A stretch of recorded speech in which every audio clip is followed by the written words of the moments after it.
हा आहे mount Everest आणि याची उंची मोजली होती एका भारतीय माणसाने. चला सांगतो. जगातील सर्वात उंच पर्वताला जरी जॉर्ज एव्हरेस्ट या माणसाचे नाव दिलेले असले तरी जॉर्ज यांनी स्वतः ना कधी एव्हरेस्टवर पाऊल ठेवले होते ना त्याची मोजणी केली होती. ती मोजणी केली होती एका भारतीय गणितज्ञाने आणि त्यांचे नाव राधानाथ सिकदर.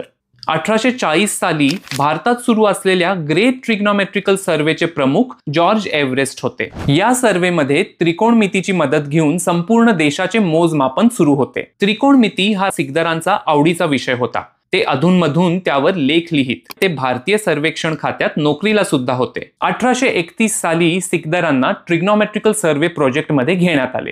हिमालय पर्वतांचा सर्वे करताना सिकदरांच्या कॅल्क्युलेशन नुसार एका पर्वताची उंची 29,000 फूट आली. पण या पर्वताला नाव नव्हते. त्याला पीक 50 असे म्हणत. हा पर्वत त्या काळी माहीत असलेल्या सर्वात उंच कंचनजंगापेक्षाही उंच होता.